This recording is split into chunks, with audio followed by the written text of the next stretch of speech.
Dans cet épisode, je reçois Vincent Ego, un vrai entrepreneur dans l'âme. Il a testé différentes activités, toujours dans le digital, et s'est orienté vers le référencement Google, le SEO. Je tiens juste à remercier Blanc qui m'accompagne toujours dans mes aventures. Je vous laisse avec l'interview, bon visionnage.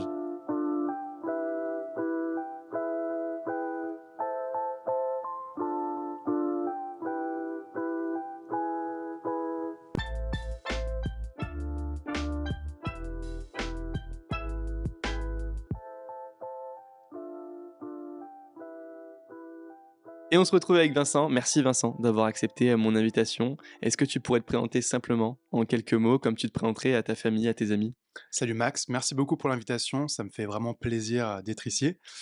Du coup, pour me présenter, moi c'est Vincent, 24 ans et je suis spécialiste en référencement Google. Donc j'aide les entreprises à obtenir plus de visiteurs sur leur site web pour avoir plus de leads, vendre plus de produits et plus de services aussi. Parfait. Bon, bah, cette partie, on va la détailler dans la deuxième partie du podcast comme d'habitude. Est-ce que tu peux te présenter aussi par rapport à ton parcours, nous expliquer comment tu étais dans ton enfance, ton adolescence, en tant qu'étudiant, en tant que personne, etc. Ouais, du coup, j'ai vécu pendant 17 ans, mes 17 premières années en Bretagne. J'ai du coup habité dans une toute petite ville, vraiment, très petite. C'était pas du tout en ville, c'était plus à la campagne. Donc, une vie très tranquille, beaucoup de nature. Voilà, c'était vraiment super cool. Jusqu'à mes 17 ans, du coup, j'ai fait, jusqu'à mon lycée, jusqu'à mon bac technologique. Donc du coup, j'étais en STI 2D, du coup, à sciences, technologies de l'industrie et du développement durable, Ok. dans tout ce qui était innovation, éco-conception. Pourquoi t'es allé dans ce domaine-là plutôt que de faire une filière générale? Parce que du coup, en seconde générale, c'était un petit peu juste niveau notes en maths, Ok. niveau notes, maths, physique, tout ça. Et puis, j'avais quand même un attrait assez fort dans tout ce qui était assez numérique, assez novateur. Donc, c'était surtout ça. Et aussi, ça me faisait aussi aller dans un nouveau lycée pour ce bac-là, parce qu'il n'y avait pas dans le lycée où j'étais en seconde générale. Donc c'est un peu aussi un renouveau, un changement comme T'en avais ça. besoin de changement, t'avais besoin de Ouais, ouais, partir de zéro. ouais, c'est ça, un peu, ouais, c'est ça, un changement. Vous rencontrez de nouvelles personnes aussi. C'était pas un lycée de secteur Hmm. de base, donc c'est aussi un changement pour ça. Voilà, les 17 premières années de bac comme ça, le lycée, c'était vraiment excellent. J'ai vraiment kiffé. Les 2 dernières années, donc première et terminale, c'était vraiment cool. On a fait pas mal de projets, c'était assez concret. J'avais aussi besoin de voir du concret directement, pas travailler directement, mais avoir aussi une partie, d'enseignement en maths, en physique, tout ça. Ça m'a donné goût aussi à tout ça. Mais je me suis rendu compte d'une chose, c'est que, je ne voulais pas continuer dans tout ce qui était, ingénierie. Ok. En fait, il s'est avéré que au tout début, du coup, de l'année de terminale, donc en novembre 2016, exactement le 2 novembre 2016, parce que c'est la date à laquelle j'ai acheté mon premier nom de domaine pour, mon premier site web. C'est la date à laquelle j'ai, démarré, heu, mon activité sur le web. Alors c'est pas du tout la même activité qu'aujourd'hui, mais c'est le premier pas vers, du coup le digital. J'ai fait ça parce que, j'aimais, découvrir de nouvelles choses et cetera, et surtout l'élément déclencheur, ça a été, je suis tombé sur une vidéo, c'était sur Facebook à l'époque, il me semble. C'était sur Facebook, c'était une vidéo de Olivier Roland qui expliquait comment, on pouvait vivre de son blog, créer un blog et cetera. Alors j'avais 17 ans, j'avais pas pour but de, vivre, directement de ça et cetera, mais découvrir, j'étais un peu curieux, et aussi de la vie de, pouvoir voyager, de pouvoir aller à l'étranger et cetera. C'est quelque chose qui Un peu la liberté finalement. Ouais, et c'est on en ça. rêve un petit peu quand on a cet âge-là. C'est ça, c'est ça. C'était pas l'argent directement qui m'attirait, c'était surtout la liberté, le fait, voilà, d'aller dans certains pays, de vivre dans certains pays qui m'attirait, d'être libre, et voilà. Donc en fait, je me suis du coup intéressé à ça, directement, quoi. OK et pour quelle raison, en fait, tu es allé plutôt vers le blogging? C'est quoi qui t'a attiré le plus dans ça? C'est quoi ton rapport que tu avais finalement par rapport à l'argent, à ce moment-là? Mon rapport à l'argent, il était, assez, neutre. J'étais pas drivé par l'argent à ce moment-là. C'était, vraiment, purement plus de l'exploration, je dirais, et de la progression. OK, Vraiment, c'est mes 2 mantras. Ça, c'est l'exploration et la progression. Je sais que dans la vie, si je fais des actions qui sont en corrélation avec ces 2 mantras, j'avance vers le bonheur. OK. Pour moi, c'est ça qui me rend heureux et à cette époque-là, j'étais dans ces 2 mantras-là parce que du coup, Sans en être conscient ou en étant pleinement conscient? sans en être conscient, j'ai fait une introspection il y a 2 ans à peu près, hem, en lisant le livre de Fabien Olicard. C'est, je sais plus le nom du livre, je crois que c'est le «Votre temps est infini», il me OK, semble que c'est ça. ouais. Mais dedans, il donnait un exercice de comment trouver ses mantras, qu'est-ce qui nous drive et cetera. Je m'en suis aperçu, après coup, mais à l'époque, j'avais l'exploration parce que du coup, je découvrais une nouvelle activité, quelque chose de tout nouveau. J'étais dans le domaine un peu scientifique Mmh. et là, du coup, ça m'amène au domaine, digital et premièrement, la progression parce que j'ai commencé le développement personnel à 3 ans avant de démarrer, donc quand j'avais, 14 ans. OK et donc là, comment t'en viens à te développer toi personnellement à l'âge de 14 ans? C'est rare quand même d'en prendre conscience à ce moment-là. Souvent, on en prend conscience soit après un burn-out, soit au moment Mmh. où on se pose énormément de questions sur, notre avenir professionnel, personnel aussi. Mais toi, à 14 ans, qu'est-ce qui te fait, venir sur, ces sujets-là? En fait, j'ai toujours été curieux de me développer, même à tout petit, je m'en souviens, je prenais des encyclopédies, des trucs comme ça, où il y avait, des astuces, des trucs comme ça. Et je m'en souviens très bien, les livres un peu de grand-mère où il y a 1001 astuces, des trucs comme ça. Je m'en souviens très bien, je feuilletais ça quand j'étais tout petit, même quand j'avais 8, 10 ans. J'étais curieux en fait de découvrir de nouvelles, des trucs, que ce soit sur le quotidien, dans tout.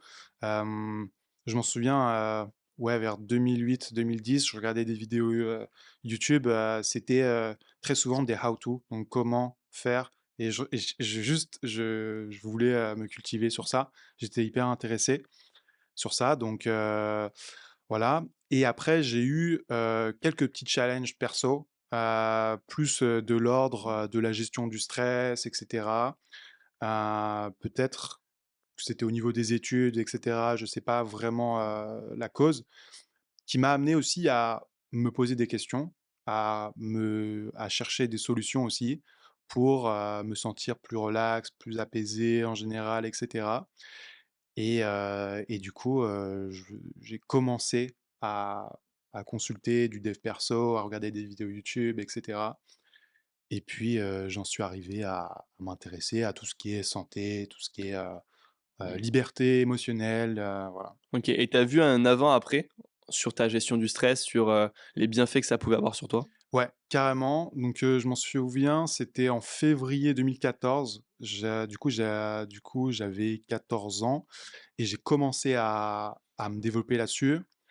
J'ai réglé tout ça, disons, l'été 2014, donc 3-4 mois après. J'ai réglé tout ça et du coup en l'été 2014, j'ai commencé à, du coup, plus m'intéresser au développement personnel de manière générale et pas non seulement focalisé sur la partie émotionnelle, mais là, c'était plus sur la partie productivité, morning routine, des choses comme ça. OK, ça marche et tu avais quoi comme ambition à ce moment-là quand tu es entre tes 14 et 16 ans? Tu as pas encore découvert la vidéo d'Olivier Le Roland sur Facebook. C'est quoi l'ambition que tu as, professionnelle? C'est quoi, ton avenir? Qu'est-ce que tu imagines? À ce moment-là, mon avenir pro, c'était vraiment flou. Je savais pas du tout, ce que je voulais faire parce que du coup, j'ai entamé des études, bah, dans tout ce qui est ingénierie, mais je savais que je voulais pas continuer là-dedans. Donc, je savais pas trop encore. Je me cherchais encore de 14 à 16. Je me suis pas focalisé sur ma vie pro, mais plus du coup sur ma vie perso.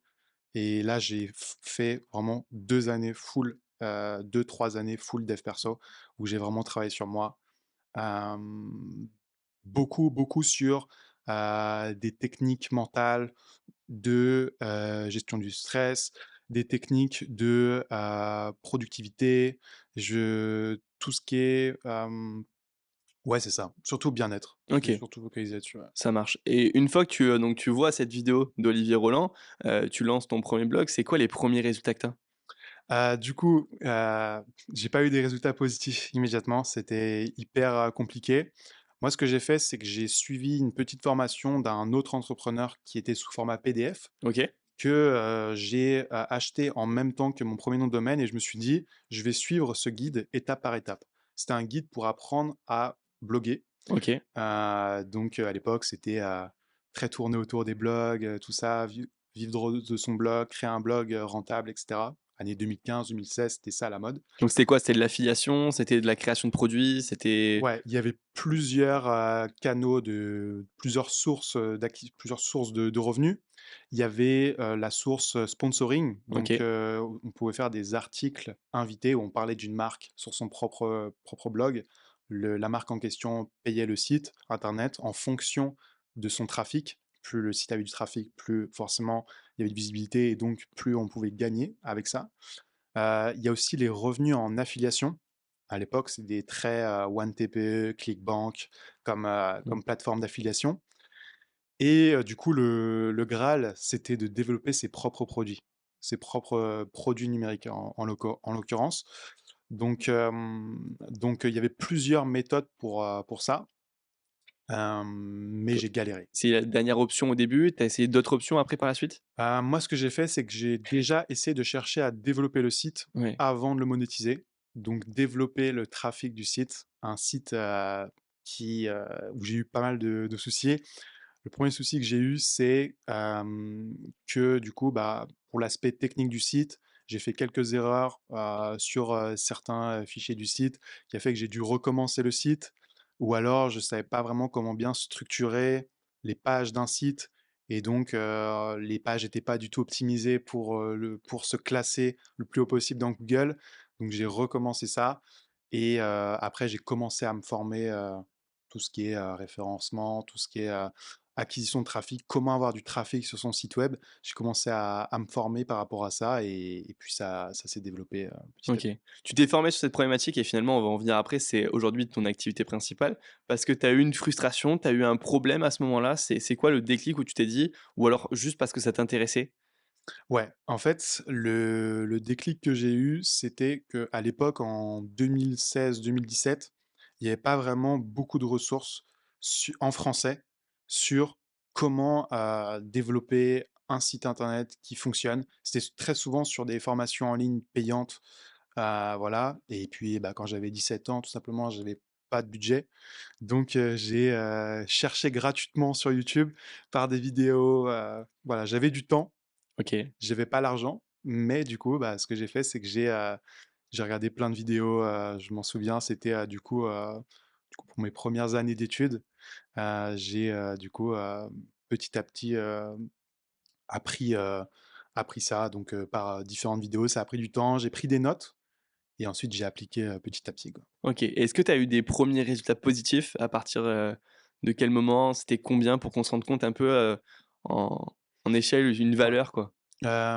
J'ai commencé à gagner mes premiers revenus, c'était à peu près un an, un peu plus d'un an, un an et demi après le tout début.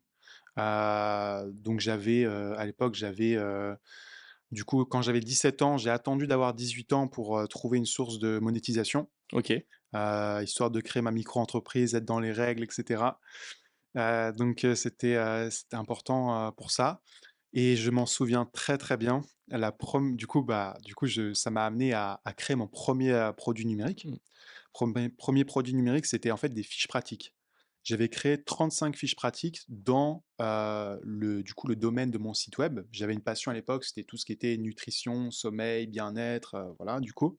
Tout ce que j'avais appris en fait dans les années précédentes, j'ai voulu les mettre, à profit des autres. Donc, j'ai créé 35 fiches pratiques catégorisées en plusieurs thématiques. Il y avait une thématique nutrition, thématique sport, thématique sommeil, thématique, relaxation et donc, en fait, j'ai créé ces 35 fiches pratiques sous format PDF.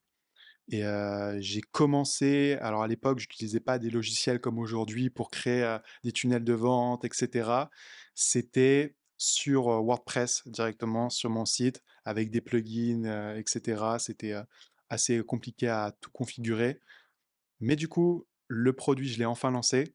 Je l'ai enfin lancé. Ce que j'ai fait, c'est que du coup, j'ai commencé à investir dans un logiciel d'emailing marketing pour commencer à essayer de vendre ces fiches-là. Et je m'en souviens très bien, le premier abonnement, je m'en souviens, je dis à mon père que je vais prendre un logiciel, un abonnement, ça coûtait 14,50 € par mois. Pour moi, c'était extrêmement cher à C'est l'époque. un investissement, évidemment. Un investissement, surtout que c'était mensuel, voilà. Donc voilà. Les fiches pratiques, les 35 fiches pratiques, je les vendais à 37 euros. Les 35, donc c'est un Ouais, lot de 35 ouais, fiches c'est un lot de 35 fiches en pour 37 PDF, euros, c'est ok. ça. Je les vendais à 37 euros à l'époque. Et Déjà un prix cognitif quand même, donc ouais, tu avais bien suivi les bonnes formations. voilà, petit à petit, je me suis formé un peu au marketing, mais très Ouais, légèrement au début. Et puis, du coup, je m'en souviens très bien. C'était un jour, du coup, c'était pendant la première année de mes études. Il faut savoir que j'ai fait un DUT information communication ouais, au Havre, en Normandie. Donc pendant 2 ans. Et la première année, on avait 3 semaines de stage. ok. Et du coup, ces 3 semaines de stage, je les ai fait dans une agence de communication en Bretagne. Et peut-être au 10e jour à peu près, j'étais assis, je m'en souviens très bien, j'étais assis dans les bureaux. Et là, je reçois une notification sur mon téléphone et c'est la première vente. Première vente, je vois, vous avez reçu 37 euros PayPal voilà. Et donc, Tu dois avoir un sourire à ce moment-là, tu dois dire: ouais, «Waouh, ça y est, c'est la première». ça, je m'en souviens très bien. Du coup, j'avais 18 ans. Ouais. J'avais 18 ans. C'était en février 2018. Donc ça faisait 1 an que tu t'étais lancé et intéressé à ce domaine-là Ouais, et au bout d'1 an quand même d'efforts, tu as eu ta première vente. ouais. En fait, j'ai démarré le 2 novembre 2016 et j'ai fait la première vente en février 2018. Donc un an et demi, quoi. OK. Ouais, du coup, voilà. C'est pour ça que j'étais pas du tout drivé par l'argent au début, sinon j'aurais abandonné Ouais, c'est rapidement. clair.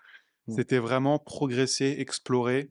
Et je me suis dit, quoi qu'il en coûte, même si ça dure trois ans avant Mmh. d'en vivre, je le ferai. OK, ça marche. Donc, Et c'était un 1er coup de entre guillemets «de chance», hein, parce que même s'il y a pas de chance et je déteste ce terme, mmh. on le sait très bien, mais est-ce que c'était une première fois comme ça ou il y a eu, des ventes qui se sont, répétées après par la suite et accélérées au Ouais, plus que le site était visible? ouais. En fait, c'est la première vente que j'ai fait. Et les jours qui ont suivi, j'ai fait aucune vente. OK, J'ai vraiment fait aucune vente et je me suis dit, j'ai commencé un petit peu à me dire, mais ok, c'est pas automatique. C'est-à-dire on peut faire un excellent site, une excellente page de vente pour son produit, mais si on n'a pas l'ingrédient essentiel avant, c'est-à-dire le trafic mmh, sur son site web, on peut pas faire des ventes pour ses produits. OK. Et voilà. Donc j'ai pris conscience de ça et c'est là que j'ai commencé à travailler ce pilier du trafic. En fait, c'est comme la visibilité, à la limite, dans l'immobilier. C'est-à-dire que si on n'a pas l'emplacement, nous, on Mmh. appelle ça un emplacement numéro 1. Mmh. Donc, on est place de la Comédie à Montpellier, on est sur les Champs-Élysées à Paris, etc. Et qu'on est 5-6 rues derrière, où finalement, il n'y a pas 100 000 personnes qui passent par jour, mais il y a 10 000 personnes. Bah, déjà, on a euh, 10 fois moins de chances d'avoir des clients et Mmh. d'avoir un trafic. Alors, après, si on a la meilleure vitrine, etc., on peut avoir un meilleur taux de conversion. Mmh. Et je me trompe pas si c'est à peu près la même chose finalement dans le référencement SEO, et cetera, c'est d'amener un maximum de trafic et après évidemment le convertir. Ça, Mmh. c'est toute la partie site web. Mais si tu amènes pas un flux important, Mmh. bah, tu auras aucune chance de Ouais, convertir cette personne-là, quoi. ouais. L'erreur que j'ai fait au tout début avec mon site web, c'est que j'avais pas de produit, j'avais rien à vendre. Donc c'est comme avoir la meilleure boutique sur les Champs-Élysées et avoir aucun produit dedans. Voilà, Ça sert à rien. OK. On est Et d'accord alors sur la métaphore, voilà, j'aime bien cette métaphore. Et du coup, il y a ça. Et il y a aussi du coup, la deuxième partie, c'était, OK, j'avais mon site web, j'avais les pages de vente. Maintenant, comment je peux avoir plus de trafic pour augmenter les ventes? OK. Et du coup, comment t'as fait? Et petit à petit, j'ai fait quelques ventes de plus en plus, etc. Ça m'a, j'ai toujours enfin, du coup, j'ai fait ça à côté des études. Ça m'a pas rapporté énormément. Disons que, c'était, 200, 100-200 € par mois, parfois. Mais en Donc vrai, c'est pas c'était mal déjà quand même. Quand tu mais es étudiant, ça fait un plus. ouais, ça fait un plus, ouais, Ouais. c'est ça. Donc ça fait un plus Et comment tu arrives à finalement à faire ces ventes-là supplémentaires? et du coup, bah, les ventes supplémentaires, je les fais, par une technique, en fait, qui se faisait beaucoup à l'époque. C'était de poster sur les groupes Facebook thématisés. OK. Donc tout ce qui était thématique, nutrition, bien-être et cetera, moi, j'allais sur ces groupes-là et je faisais des posts et je partageais mes articles de blog. Je mettais juste le lien de mon article de blog et je le partageais sur ces groupes-là. C'est un Heu, peu alors, je pense qu'ils vont me tuer si je dis ça, mais c'est un peu du gros hacking, de dire, c'est une manière différente de le voir et de contourner un peu, qui mmh, était finalement aussi gratuite, mmh. puisque tu payais pas, de la pub pour, accumuler sur ton trafic et tu utilisais les communautés Facebook pour, ramener du monde. Exactement. Vu que j'avais pas le budget pour investir en publicité, bah, j'ai trouvé des moyens «gratuits» entre guillemets, même si c'est jamais, vraiment gratuit parce que ça demande des logiciels, ça demande de l'investissement en temps et cetera.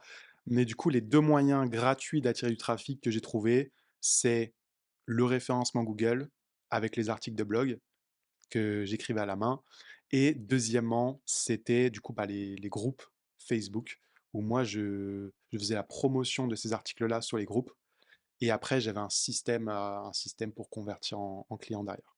OK, génial, pas mal. Est-ce que tu peux nous revenir un petit peu sur tes études? Savoir ce que tu as fait du coup après le bac? J'ai l'impression que tu as fait quelque chose de totalement différent Mmh. de finalement la filière professionnelle Mmh. dans laquelle tu étais. Enfin Ouais, technologique, pardon. ouais. Du coup, à l'époque, ça s'appelait APB. Après, c'est devenu Parcoursup. OK. Et je m'en souviens, j'avais, du coup, émis des vœux, et là, en fait, je pense que, mes profs m'ont un peu pris pour un fou au lycée parce que j'ai voulu postuler dans un secteur qui n'avait rien à voir avec tout ce qui était ingénierie. Et je m'en souviens, j'avais dit à un de mes professeurs, je lui avais dit, que je voulais faire un DUT, Infocom. Et pour eux, dans leur tête, c'est C'était impossible, ouais. c'est informatique. OK. C'est pas information, communication. Donc il y a eu déjà ça enfin, on va dire parce qu'il y avait avis favorable, avis défavorable et cetera. Il fallait, convaincre aussi que, on pouvait, faire ça. J'ai postulé du coup dans plusieurs BTS en communication, certains en Bretagne. J'ai postulé sur des DUT, donc ça c'était pour moi c'était encore mieux. Je visais plus un DUT qu'un BTS, OK. en information communication, qui était très, très, très demandé. Et du coup, dans ces 5 vœux-là, non, j'avais mis peut-être 7 vœux. J'avais mis, tu vois, quelques facs à la fin, fac d'anglais, des trucs comme ça. OK. En sécurité ou Voilà, si c'est ça, en jamais, sécurité. Et il s'est avéré que le vœu 1, refusé, vœu 2, refusé, 3, refusé, 4, liste d'attente, 5, accepté. OK. Pourquoi? Parce qu'en fait, du coup, je venais d'une filière, STI 2D. Malgré le fait que, j'avais des bonnes notes, j'ai eu mention bien, au bac, hem ces études-là prenaient en priorité des bacs L, bac ES, bac S, donc ils avaient des quotas à respecter OK. et des quotas aussi de bac technologique. Donc c'était compliqué de parmi les premiers résultats. Mais j'ai été pris au cinquième vœu. Le cinquième vœu, c'est DUT information et communication, donc ça, je suis hyper content OK. et c'était à l'université du Havre, donc en Normandie. Donc agréablement surpris. Il faut savoir un truc, c'est que quelques mois avant cela, avec ma famille, on a visité la ville du Havre, etc. J'avais pas trop accroché. Donc, quand j'ai vu le résultat accepté ici, je me suis, j'étais content, mais en même temps pas trop content parce que je me suis dit la ville moyen quoi. C'était pas ce qui t'avait plu le plus, quoi. Voilà, c'est ça. Donc je me suis dit: «Est-ce que j'accepte ou est-ce que j'attends le vœu numéro 4 qui était en liste d'attente, qui était un BTS communication?» OK. Et en fait, en discutant avec mes parents, tout ça, ils m'ont dit, enfin, valait mieux que j'accepte ce vœu numéro 5 et à la limite, Enfin, je me développe et je rebondis après, et cetera. Mais en tout cas, c'est le DUT, c'est ce que je voulais. Voilà. Donc, je me suis dit: «Allez, let's go». Donc j'accepte ce vœu-là. Du coup, quelques mois après, j'emménage au Havre en Normandie. Faut savoir un truc, c'est que quand je cherchais mon appart, il y avait plusieurs choix et quand je cherchais les apparts sur internet, j'ai vu des apparts qui m'intriguaient un peu au niveau de l'architecture et je me suis dit, ça pourrait être cool ma vie là-bas, de prendre un appart là-bas et tout. En fait, mon appart, c'était dans une résidence en conteneurs recyclés. Génial, OK. Heu, Alors maintenant, c'est très commun finalement parce qu'il y voilà. en a de plus en plus, mais à ce C'est ça, moment-là, c'est ça. Le Havre qui est une ville assez portuaire, ouais. j'ai été, j'ai eu un logement dans une résidence qui s'appelle la résidence Haddock, qui est à côté OK. des dockers, tout ça, du port et j'ai vécu pendant 2 ans dans un appartement comme ça. C'est super bien isolé et cetera, donc c'est vraiment, vraiment cool. Donc j'ai fait mon DUT information et communication. C'était hyper intense. Vraiment le rythme, je pense que j'ai jamais été aussi, fatigué. Pourtant j'avais appris beaucoup de choses avant sous le sommeil et cetera et appliqué, mais c'était une question de temps. C'est-à-dire que, je me levais à 5:00, 5:30. J'essayais de faire ma morning routine, tout ça. J'allais en cours à 8:00, je rentrais des cours à 18:00 et ensuite, je travaillais sur mon site et je regardais des vidéos, je travaillais sur mon site jusqu'à, minuit à peu près et je me réveillais à 5-6 heures. Donc c'était ça pendant, Mmh. 2 ans, quoi. Il y en a beaucoup qui nous écoutent qui sont étudiants Ouais, entrepreneurs et c'est une catégorie de personnes qui, ben, doivent réussir leurs études et miser là-dessus aussi, mais qui sont très intéressés, par, leur business et ce qu'ils sont en train de monter. Comment tu as fait pour t'organiser entre les 2 et le gérer le mieux possible pour réussir ses études? Et on sait très bien qu'on va pas chercher une top performance, d'être dans mmh, les, premiers de la classe et cetera. Donc avoir une bonne note pour passer dans les années d'après et mmh, pouvoir enchaîner. Et en même temps, gérer ton business et mettre les efforts au bon endroit pour que ça se développe. ouais. C'était assez chaotique. OK, J'ai C'était assez au chaotique, je moins c'est dirais, honnête. parce que en DUT informatique communication, il fallait vraiment s'accrocher Ouais, parce que on avait des cours, d'économie, de sociologie, on n'avait plus de matière, scientifique, mais on avait beaucoup de matière, «générale» entre guillemets.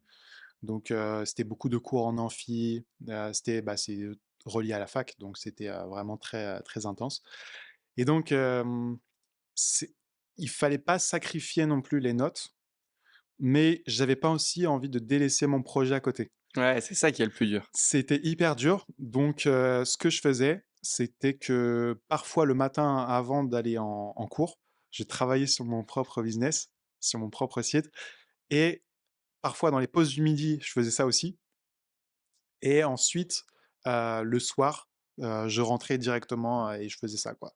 OK. Ce Donc qui c'est fait combien de temps par jour que tu as loué je à ce projet-là? dirais, ouais 3-4 heures par jour. 3-4 heures par jour, OK. 3-4 heures par Et c'est jour. suffisant par rapport à des concurrents qui sont, full time dessus, tu vois? Enfin des concurrents, si on peut appeler ça des concurrents, mais tu vois, quand tu montes un business, tu as forcément d'autres personnes qui montent la même chose que toi, qui sont tes concurrents. Est-ce que, par rapport à tes concurrents qui sont full time, donc du matin au soir, c'est assez pour quand même avoir des résultats? Alors, quand j'avais, 18 ans, j'avais pas forcément leur expertise, donc le temps que je passais c'était pas forcément du 20-80. Donc je me focalisais des fois sur des choses que maintenant je me rends compte que c'était inutile. Donc, je pense que c'était pas vraiment une question de temps, parce que je pense qu'en 3-4 heures avec, ce que je sais aujourd'hui, j'aurais pu avancer beaucoup plus vite. Heu, mais c'était une question de faire les bonnes actions. OK, Donc, je pense que je faisais pas assez les bonnes actions, sur ça et ce qui a un peu sacrifié, un peu mon équilibre, personnel parce que je dormais pas assez.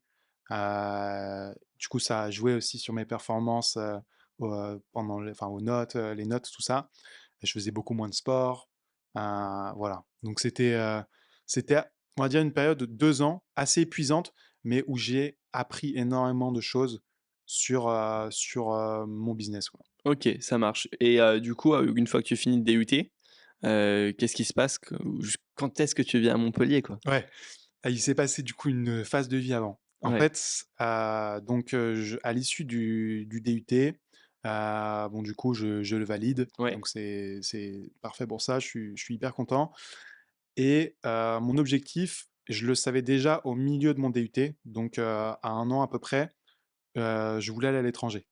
Ça rejoint aussi mes aspirations, pourquoi j'ai commencé le site, le etc. de Futur voyage, Architecture. la rencontre, C'est ça. Donc, je me suis dit, opportunité, c'est de faire un Erasmus juste après mon DUT.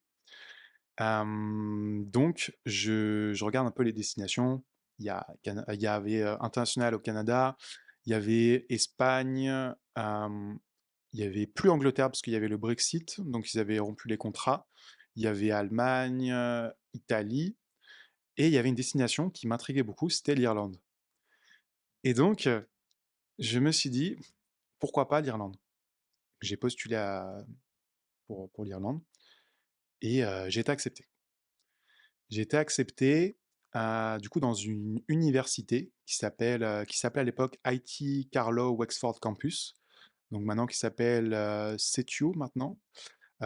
Donc en fait, c'est une école, plus, ouais, de commerce, business, qui était orientée marketing digital OK, en Irlande. J'ai eu de la chance parce que c'est pas toutes les universités françaises qui ont un accord Erasmus qui font ça, mais j'ai pu passer le double diplôme. C'est-à-dire que j'ai passé du coup ce qu'ils appellent un DUETI, diplôme universitaire d'études technologiques internationales, pendant 1 an. Du coup, je OK. suis parti 1 an, on va dire plus 7 mois au lieu de 9 mois, mais je t'expliquerai pourquoi. Euh, mais j'ai pu passer le double diplôme, c'est-à-dire que le deuxième diplôme, c'était une L3, marketing management, donc qui était à l'université du Havre, donc qui était relié en accord avec mon école en Irlande. Donc j'ai pu valider ce double diplôme sans aller en cours à la fac en Waouh, Normandie, OK. mais j'ai pu Ça aurait été avoir... compliqué entre les 2 voilà, là, c'est ça, ça a été le compliqué. lundi au Havre et C'est ça. Donc j'ai pu valider ces deux diplômes-là. Donc, et je suis parti 7 mois et pas 9 mois. pourquoi? Qu'est-ce qui s'est passé en mars 2020? Le Covid. Le Covid. Ah, vous avez été rapatriés du coup, Du coup, moi, je suis parti du coup, au tout début, je suis parti en septembre 2019. Je ouais, devais rester jusqu'en mai 2020. OK. Les allocutions du président de la République, Mmh. tout ça, on... Ah, tu dû être dégoûté toi. Nous, on Ouais, était contents d'être confinés au début, après ouais, un peu long, mais au début, tu content. Moi, j'étais en période, lycée, donc ouais. ouais, j'étais en première et en Mmh, première, on était trop contents. On savait qu'il y a le bac de français à la mmh, fin de l'année, on a des chances de pas l'avoir. On l'a pas eu du coup, mais on était trop contents. Toi, mmh. tu reviens d'Irlande, tu dois être dégoûté. C'est ça. J'ai été dégoûté et surtout qu'on l'a quand même senti venir avant, enfin en Irlande, par rapport à la France. C'est-à-dire qu'en Irlande, ils sont beaucoup plus stricts sur les règles. OK. Et je m'en souviens très bien, ça devait être même en février quand l'épidémie n'était pas encore une pandémie. L'épidémie en Chine commençait à monter. L'Irlande commençait à renforcer ses mesures de sécurité OK, donc sanitaire. très préventif par rapport à la France, par rapport Voilà, c'est ouais, ça. où nous, on a laissé venir et une Mmh. fois que c'était la pandémie, on a dit: «Attention, C'est ça, il faut plus confiner». c'est ça. Donc, quand du coup j'étais à la salle de sport, je m'en souviens très bien, ils avaient fermé tout ce qui était sauna, hammam, et cetera depuis déjà février. Ils OK. avaient mis du gel hydroalcoolique partout, alors que j'étais en contact avec ma famille et en France, il n'y avait pas du tout encore ces mesures-là. Et il y a eu un cas suspect de coronavirus dans mon école. Ce qu'ils ont fait, c'est qu'ils ont fermé immédiatement l'école Ah ouais. et ils ont tout désinfecté l'école parce qu'il y avait un cas suspect. C'était du C'est coup même pas avéré parce qu'il y avait pas de test à non, ce moment-là. c'est ça et puis après il a été testé, c'était négatif mais Ah ouais, voilà, OK. donc ils sont vraiment très, très stricts et du coup voilà, c'était comme ça. Ils ont fermé du coup les écoles en Irlande, il me semble que c'était 3 semaines avant la France. Mmh. Donc 3 semaines avant la France, ils ont fermé les écoles et on a commencé à suivre les cours en ligne. Donc il faut savoir un truc, c'est que mes cours devaient officiellement, déjà de base, terminer en avril 2020. Donc du coup de mars, février-mars à avril, j'ai eu des cours, en ligne.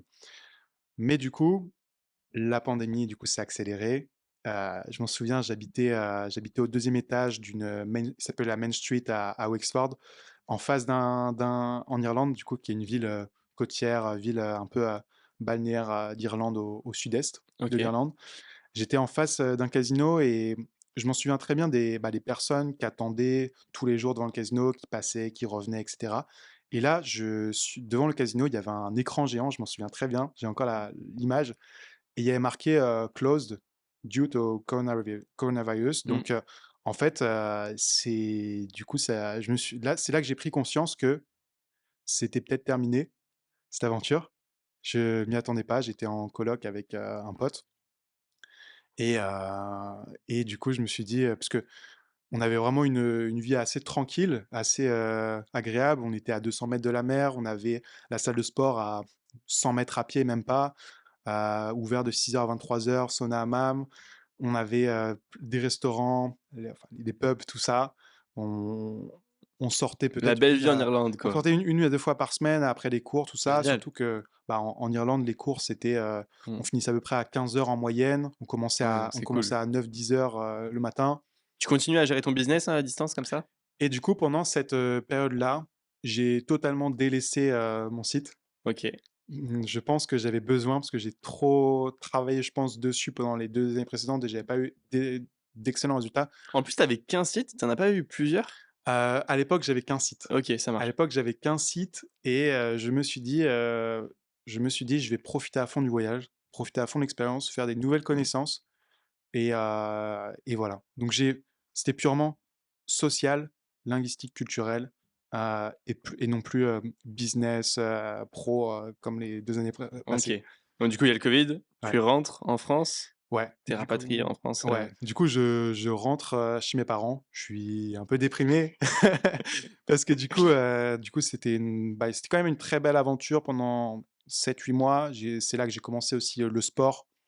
Et aussi, je me suis développé au niveau du sport, au niveau de la langue, tout ça. Et, en fait, c'est comme revenir à l'étape précédente, un peu ce sentiment de stagnation. Donc, je me suis dit, je me suis dit, bah, j'ai pas le choix parce que du coup, on était confinés à ce moment-là. C'était 1 kilomètre de rayon, il me semble, à l'époque. Donc, j'étais à la campagne, donc je pouvais seulement marcher, voilà, il y avait juste ça. Et voilà, du coup, j'étais chez mes parents et je me suis dit: «Qu'est-ce que je fais?» Là, c'était vraiment le néant complet sur, mon futur. À l'époque, je me suis dit, je voulais peut-être rester en Irlande, travailler, parce que, pourquoi pas postuler chez, par exemple, Microsoft, Google, Facebook, Apple, qui sont à Dublin, ouais, bien sûr. les sièges, sociaux sont à Dublin. Donc je me suis dit: Ça «Pourquoi aurait pu pas». être une super opportunité pour toi C'est et ça, c'est ça. Il y a ils aiment beaucoup, LinkedIn ouais. aussi là-bas, Mmh. donc voilà. Donc j'ai mis ça de côté dans ma tête. Je me suis dit: «On est en France, on n'a pas le choix, on peut plus retourner». Surtout que l'Irlande, c'est hyper strict, niveau administratif, pour rentrer de nouveau sur le territoire, et cetera.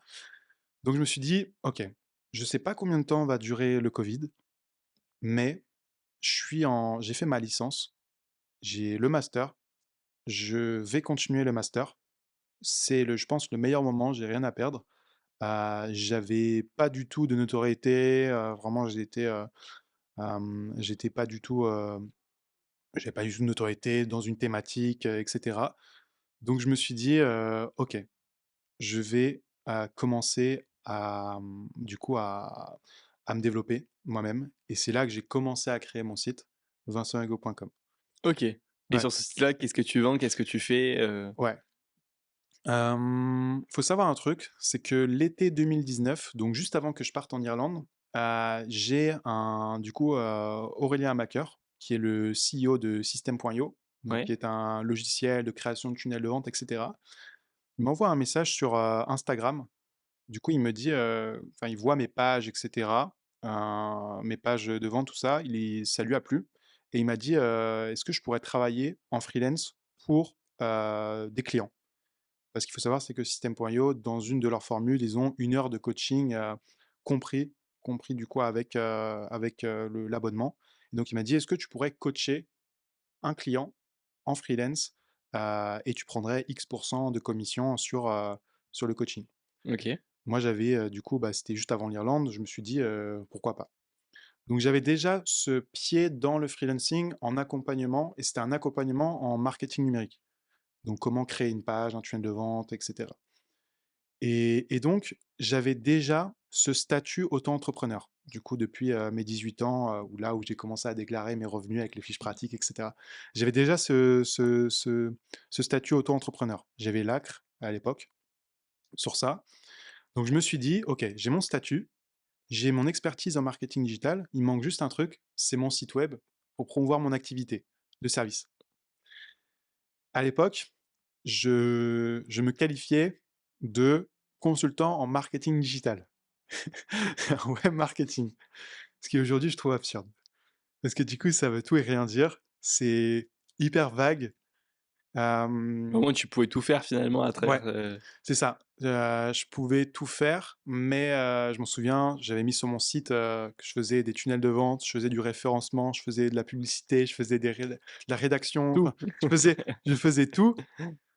C'était un fourre-tout, Ouais. mais Quand on est expert de tout, finalement, on est un peu expert de rien. Et c'est c'est ce qu'on ça. disait, on en parlait juste avant au préambule du podcast, de dire, ben, je suis spécifié dans un domaine Mm, et au lieu d'internaliser tout ce que je pourrais faire, d'externaliser et de prendre un copain, un mm, pote, une connaissance professionnelle, etc., qui fait ce domaine-là mm, et qui fait que ce domaine-là, mm, qui est spécifique dans ça. Et on a des intérêts communs à se transférer les clients les uns mm, avec les autres. Et en même temps, au moins, mon domaine d'activité, là où je me rémunère le mieux, mm, où j'apporte le plus d'expertise à mes clients, je fais que ça, que ça, mm. que ça, que ça. Ouais. Et c'est un petit peu, du coup, ce que tu as fait, la première erreur de Mm. dire: «Je fais tout» et après je me recentre sur une chose?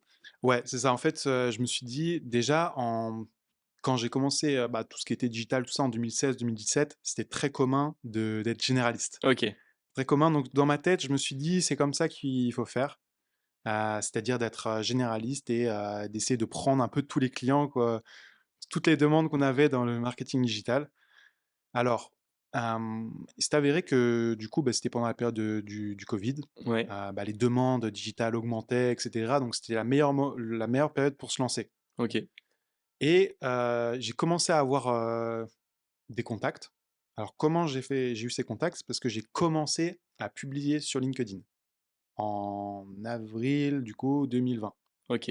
Donc avant que tout le monde s'y mette et tout le monde publie ou juste pendant, Il y avait quand même du monde, beaucoup moins qu'aujourd'hui, ouais, mais il y avait du monde et j'ai commencé à publier, quelques posts sur, des sujets très généralistes, c'était très souvent, des sur le marketing digital en général, mais c'était pas du tout comme aujourd'hui. C'est-à-dire qu'on pouvait faire un tout petit post sans image et cetera. On pouvait faire, 5 000 10 000 vues très facilement, sur ça.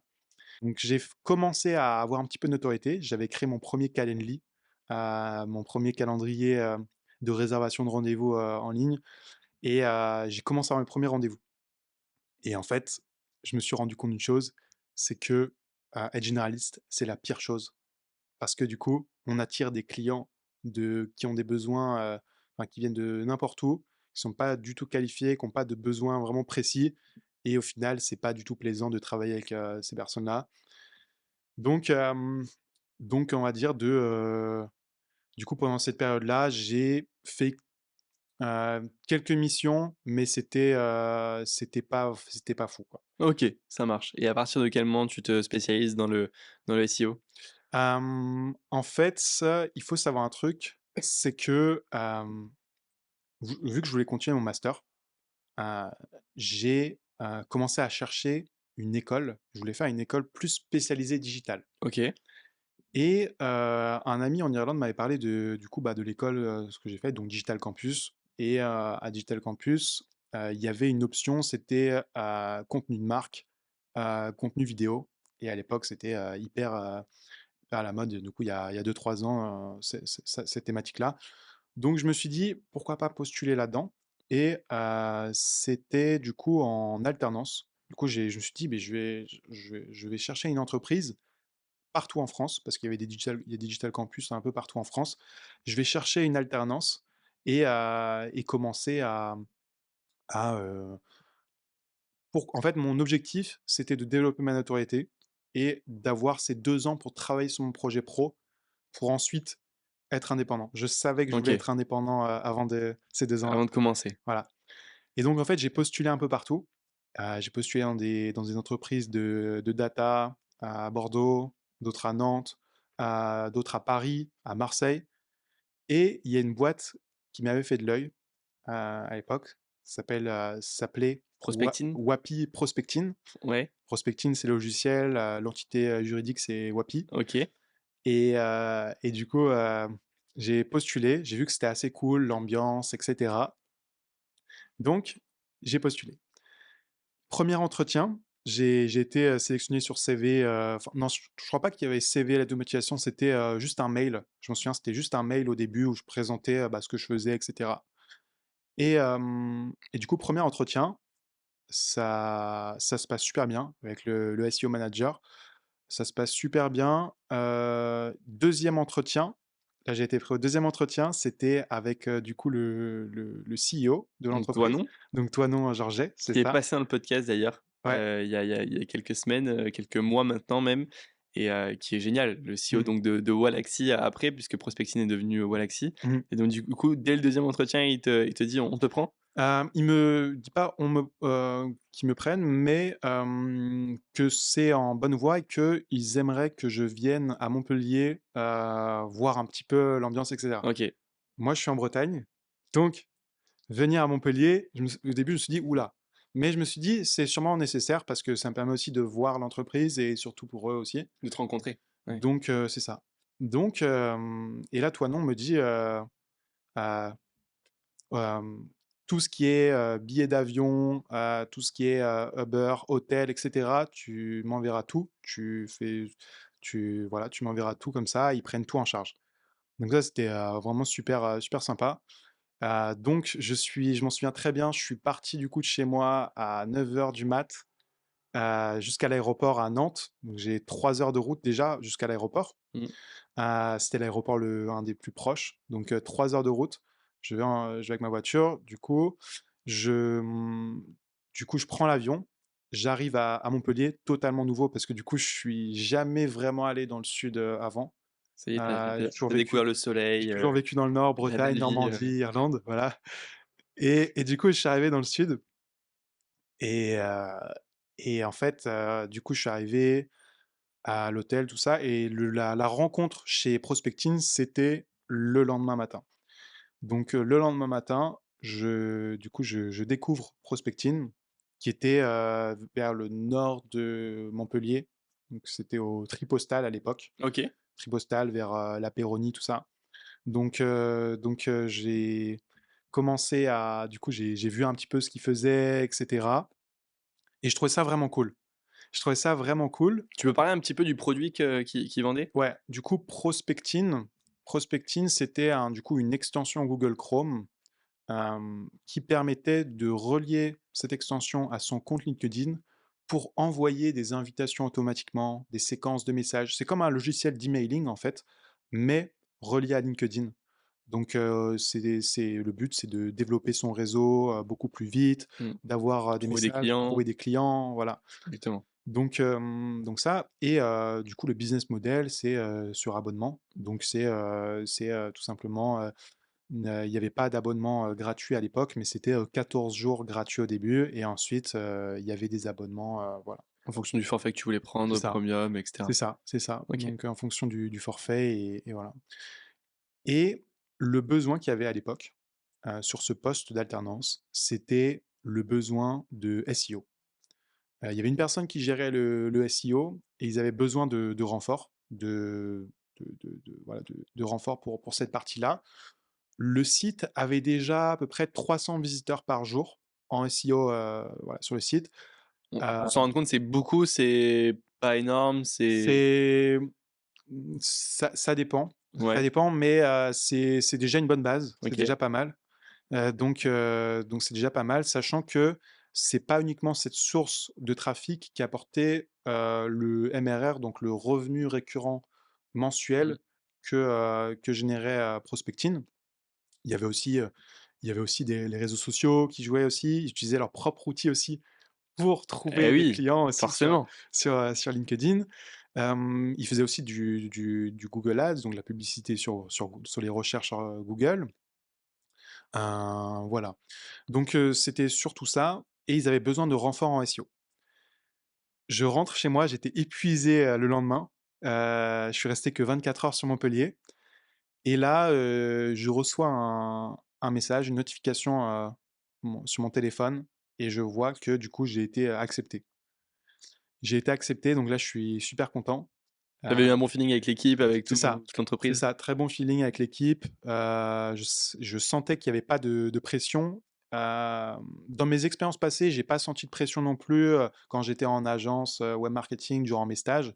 Parce que du coup, j'ai fait 2 présents stages. Donc le stage, là où j'ai fait la 1re vente, c'était une agence de communication et le deuxième stage en année de DUT, c'était une agence SEO. Les 2 c'était vraiment super, il y avait pas de pression de ça. Mais passer du modèle agence quand on travaille dedans au modèle in-house, donc le modèle plus start-up, Mmh. jeune, c'est cool. Ça, c'est moins bridé, c'est voilà, c'est cool. Et donc je me suis dit, ça va être une expérience cool. Maintenant, donc, faut savoir un truc, c'est que avant de valider ce contrat d'alternance, du coup, j'ai dû passer le concours à Digital Campus, donc j'ai été pris. Et donc là, j'avais les deux Donc cases Digital cochées. Campus à Montpellier? Ouais, c'est ça. Ouais. Digital Campus à Montpellier, donc les 2 cases cochées. Je trouve un logement, du coup, septembre 2020. Je m'installe, du coup, à Montpellier. Je m'en souviens, je suis arrivé le 1er septembre 2020, c'était totalement nouveau. Je débarque en avion. Le Uber me prend, me dépose à mon logement. Et là, je fais l'état des lieux, tout ça. Une fois que l'état des lieux est terminé, je me dis, bon, bah, c'est parti, Ça y est. nouvelle aventure. Et donc là, du coup, les cours commençaient quelques semaines après, donc j'ai profité quelques jours pour visiter un petit peu avant. Et là, du coup, cette nouvelle aventure démarre. Donc c'était le rythme, c'était du 2 semaines, une semaine, 2 semaines entreprise, une semaine école. Donc à l'époque, c'était du coup, on est resté une semaine dans ces bureaux au Tripostal. Et après les une semaine, on a changé, on a changé de locaux et on est venu du coup, dans un quartier plus proche de l'école, À euh, Port-Marianne? à Port-Marianne, c'est ça. Si proche que du coup, c'est vraiment collé. C'est genre de la fenêtre, c'est juste le bâtiment juste à côté. OK. Donc, C'est simple c'est pour toi, ça, quoi. c'est ça. Donc, c'était vraiment juste à côté de l'école. Et donc, vraiment, je me suis dit, c'est trop bien. Mmh. C'était en mode camping un peu au début, niveau aménagement des bureaux, tout ça. Parce qu'on était, moi je crois que quand j'ai fait la visite du coup l'été avant d'être pris, on était 10, ils étaient 12 et quand je suis arrivé, on était une vingtaine. Donc OK. ils ont fait des recrutements pendant du coup le mois. Ouais, ils ont énormément scalé, finalement parce que c'est une entreprise qui est full bootstrap, Mm, ils ont jamais levé de fonds ni rien et ils ont été rentables dès le début. Enfin, c'est mm, une entreprise franchement, une fierté mm, montpelliéraine, on mm, peut dire et je pense qu'en termes même de Antoinon est très, très, très influent sur, les mm, réseaux sociaux, notamment sur LinkedIn et en termes de management, de mm. propositions RH et tout qu'ils font, c'est hyper, hyper, hyper intéressant et je pense que du coup ça t'a bien plu cette expérience-là, Ouais. chez Walaxy? Ouais, du coup, ça s'est super bien passé. Du coup, là, on était vraiment focalisé sur prospecting. Ouais. Tu à côté, tu continues ton business ou tu pas le temps avec, le master, l'alternance? Mmh, je continue, j'avais Ouais, toujours mon site. J'ai commencé à affiner de plus en plus mes offres. OK, Je prenais un peu tout, mais j'étais de plus en plus orienté site web. OK. Donc, site web, création et un petit peu de référencement. Donc, j'étais vraiment focalisé là-dessus, mais j'avais pas non plus énormément de demandes. Donc, c'était, on va dire quelques centaines d'euros par mois, pas plus quoi, à OK. côté. J'avais seulement la micro-société sur ça. Donc, ça, je développe petit à petit. Je me focus, on va dire, principalement sur mon alternance. J'essaye d'apporter un maximum, j'essaye de me développer. Pour moi, les cours à Digital Campus, c'était avec l'expérience que j'avais avec les précédents sites, etc. J'avais un petit peu de facilité au début, donc il n'y avait pas vraiment de travail à la maison ou OK. des trucs comme ça. Donc j'étais plus focus, ma vie était plus focus sur l'alternance. On a développé Prospecting. Donc moi, j'étais en charge de développer le trafic SEO de Prospecting pour passer du coup de 300 visiteurs par jour à l'augmenter. Et donc petit à petit, de mois en mois, ça fonctionne. Il faut savoir un truc, c'est que au niveau pour rentrer un petit peu plus dans le détail de ce que je faisais, j'étais en charge on avait des rédacteurs qui rédigeaient des articles de blog.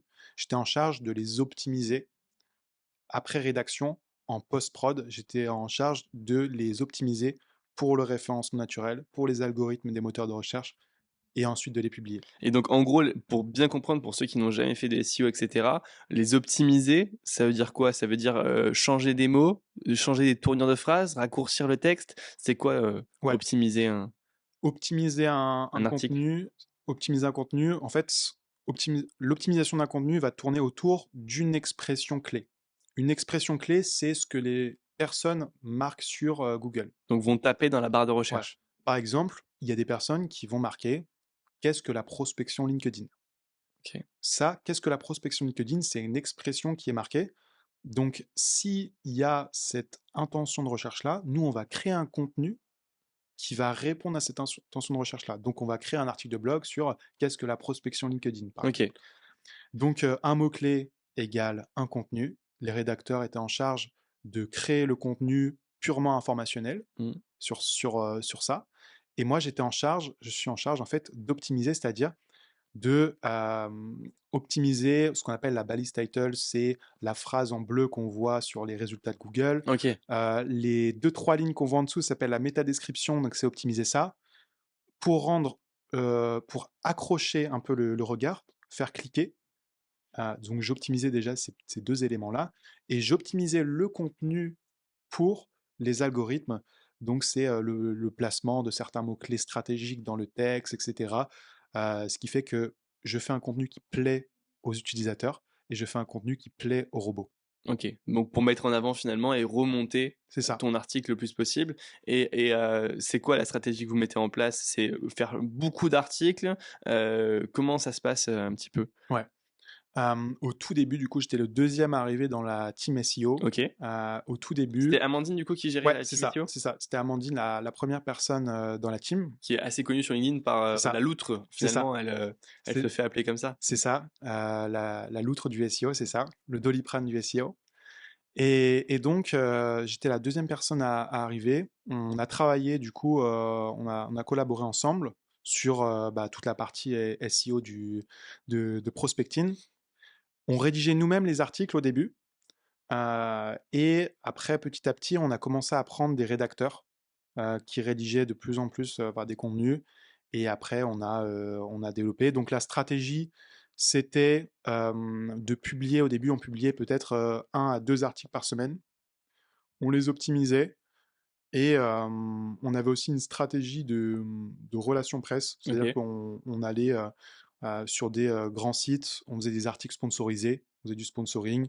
Et du coup, ça nous faisait aussi du trafic qui arrivait par les gros sites Ok. aussi.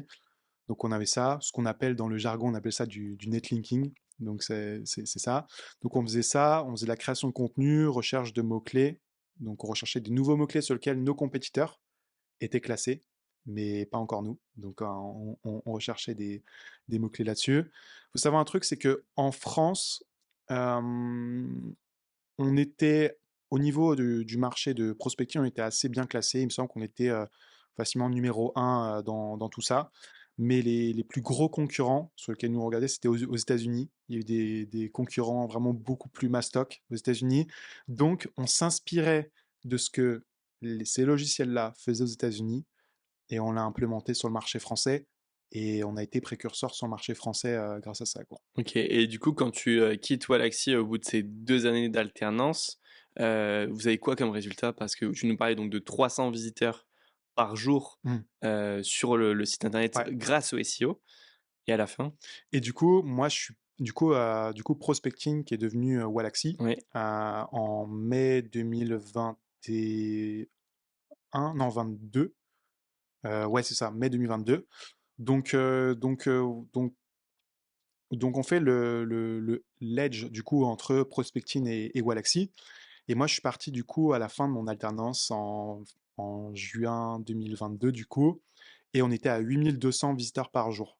8200, Ouais, donc de 8000, 300 qui était voilà. déjà un chiffre quand même correct, Mm. entre guillemets, à 8200, Ouais, c'est énorme. 8200 visiteurs par jour en SEO.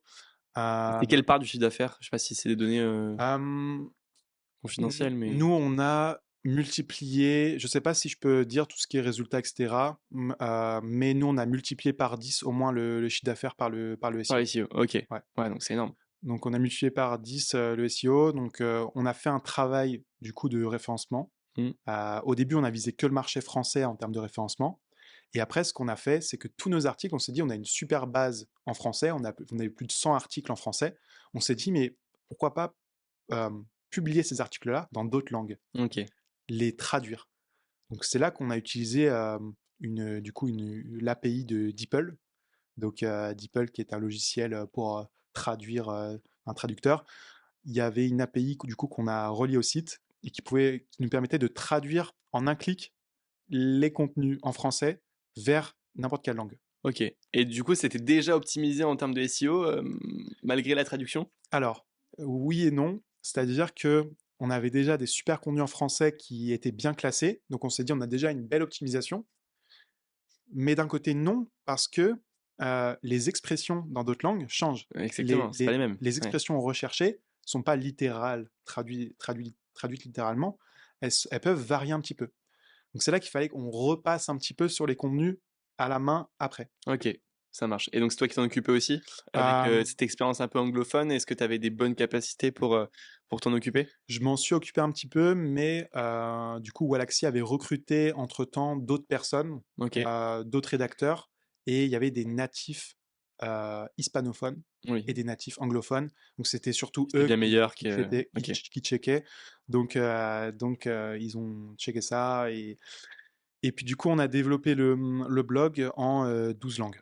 Voilà. waouh, ok, Donc moi, j'étais en charge d'optimiser les articles au niveau SEO, non pas purement linguistique, mais aussi sémantique, c'est-à-dire bah, mettre le champ lexical, vérifier que le champ lexical est aussi bon pour les algorithmes en France comme aux États-Unis. J'ai optimisé des contenus en japonais aussi, en indien, en russe, et puis espagnol, portugais, voilà. Donc, et puis États-Unis qui était un gros marché aussi. En France, on n'avait pas trop de travail à faire parce qu'on était déjà premier sur le marché. Donc on allait chercher des nouveaux marchés, des nouvelles langues. Et plus on multipliait les langues, plus notre trafic montait. Et voilà quoi. ok, génial. Si, du coup, une fois que tu quittes Wallaxy, tu te lances à 100%, tu as déjà ton business qui commence à tourner. C'est quoi cette transition? Comment tu arrives à la faire? Ouais. Du coup, la transition, donc on avait parlé des deux éléments qu'il faut du coup, dans son business, c'est une source de trafic et un produit. Ce que j'ai fait, c'est que ce qu'on avait en fait à Digital Campus, c'est qu'on avait des cours d'entrepreneuriat. Ça Ok, s'appelait DC Start. On avait à peu près 8 heures par semaine de coaching avec des entreprises à Montpellier-Rennes spécialisées dans l'incubation. Et du coup, ils nous ont coachés, accompagnés pendant 8 heures par semaine où on devait développer un projet entrepreneurial ok, pour valider notre master. Et moi, mon projet, c'était la création d'un cours en ligne sur le SEO.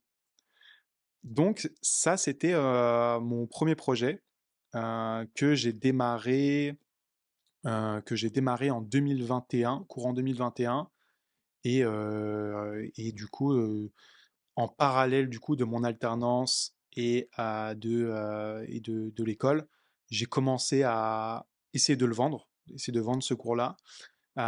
Et du coup, bah, la source de trafic, donc l'élément numéro un qui manquait, bah, je l'ai fait aussi par LinkedIn, parce que du coup, on avait une réunion avec Toinon, je m'en souviens très bien.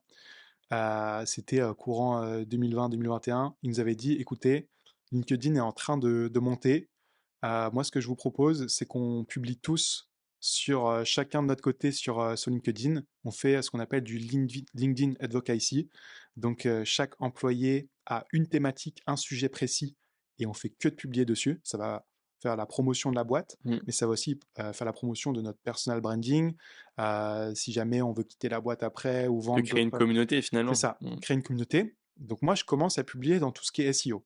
Ok, J'ai aussi la notoriété de Wallaxy qui est reliée à mon personal branding, ce qui fait que Évidemment. ça joue. Et puis vous êtes tellement d'employés que quand il y en a un qui commente, enfin quand vous C'est commentez ça. tous le post d'une personne, Mm, ça augmente directement la visibilité dès le début. Enfin, j'ai l'impression que c'est un phénomène de masse où à mm. chaque fois que je vois un post d'employé de Wallaxy, il était toujours bien référencé, etc., quoi. C'est ça, parce que on avait aussi nos propres systèmes. Ils avaient aussi un logiciel qu'ils ont toujours, qui s'appelle Podawa, qui est un produit secondaire qu'ils ont créé et qui permet, c'est un pod à engagement automatique, donc qui permet de booster sa publication durant les premières minutes. Ok, Donc on avait notre propre pod en interne.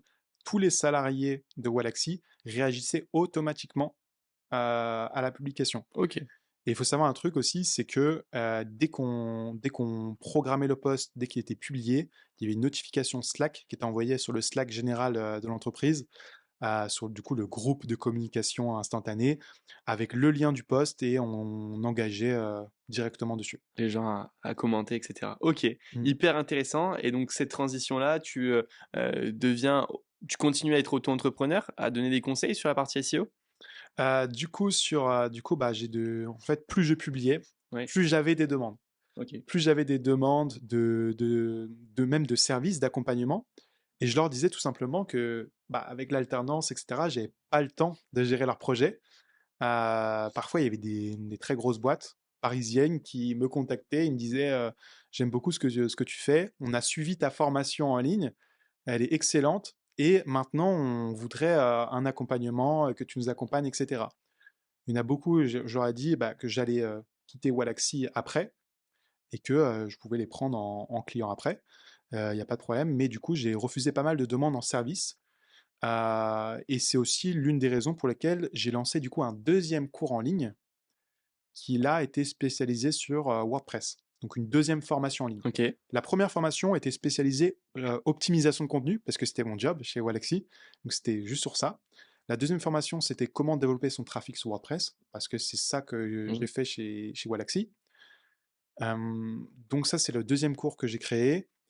Et une fois que j'ai créé ces deux cours-là, je gagnais au moins 2 fois plus que mon salaire d'alternance. Je commençais à prendre des clients en service à côté et je me suis dit que je vais faire ce que j'ai toujours voulu faire, c'est-à-dire être indépendant et donc quitter Wallaxy. Voilà. Malgré que ce soit une superbe expérience, que j'ai beaucoup appris, etc., c'était de développer ça, quoi. ok, d'être libre et d'être entrepreneur finalement par Ouais. rapport à ça. Et donc du coup, quand tu te lances sur cette partie-là, t'es purement dans la partie formation, t'es plutôt un accompagnement, tu fais pour les gens. C'est quoi ton produit finalement phare? Qu'est-ce que tu vends? Ouais, du coup, bah, cette alternance-là m'a fait me spécialiser dans SEO. Du coup, tous les postes étaient vraiment orientés SEO et je me suis dit, je vais me consacrer sur cette thématique-là. Ok, Donc, au niveau du service, c'était du coup, de l'accompagnement purement SEO. ok, Et création de site aussi, s'il y avait une refonte, etc. Mais tout ce qui était publicité, etc., je faisais pas et voilà.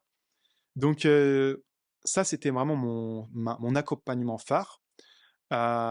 Et puis, du coup, j'avais du coup double activité, donc service et formation en ligne. Et j'ai eu, du coup, bah, là, je tournais à peu près aux alentours de 2 000 à 3 000 euros par mois en, en auto-entreprise. Donc voilà, je tournais à peu près à ça. Et septembre 2022, je décide de retourner en Irlande 10 jours pour retourner un peu sur les terres où j'étais durant mon Erasmus. Et je m'en souviens très bien, je me promenais dans un parc, c'était à Galway du coup, au nord-ouest de l'Irlande. Et je me promenais dans un parc, c'était tout calme, etc. Et là, j'ai commencé à avoir des idées de comment je pourrais améliorer mon business. En fait, c'est dans les moments de pur repos que la créativité ouais, elle revient, augmente. c'est clair. Ouais, ouais. Et donc, ces 10 jours-là m'ont fait beaucoup de bien. Je suis parti seul et ils m'ont fait beaucoup de bien de bouger. Donc, j'ai bougé un peu partout en Irlande, etc. Parce que les, les 2 mois où je suis parti à cause du Covid, je devais visiter l'Irlande. Donc, je devais le faire. Donc, je l'ai fait T'as pris pendant ta revanche sur le C'est coronavirus. ça, donc les 10 jours, je l'ai fait. Et du coup, ça m'a donné plein de créativité. Je suis rentré du coup à Montpellier Mhm. et je me suis dit que je devais lancer un nouveau cours. Et ça, c'était en septembre 2022. Il n'y avait pas encore ChatGPT, mais je commençais déjà à utiliser l'IA depuis l'été 2022. Ok, Enfin, vraiment, officiellement, j'ai commencé à utiliser GPT-2, donc le premier algorithme avec un logiciel qui s'appelle Copy.ai. J'utilisais depuis 2020, mais là, depuis 2022, j'utilisais d'autres logiciels d'IA. Mais c'était vraiment pas très connu, c'était plus connu aux États-Unis. ok. Donc la hype de l'IA commençait, mais n'était pas encore mûre. Donc je me suis dit, pourquoi pas créer un cours en ligne SEO orienté IA, que j'ai lancé du coup en octobre 2022. Donc ouais, c'est ça, octobre 2022, donc 2-3 mois avant, ouais, je vérifie, c'est ça, ouais, 2-3 mois avant ChatGPT. Donc je lance ça et ça fait un carton. Ça marche super bien. euh, et du coup, je commence à scaler un peu plus les revenus, quoi. Génial. Ok.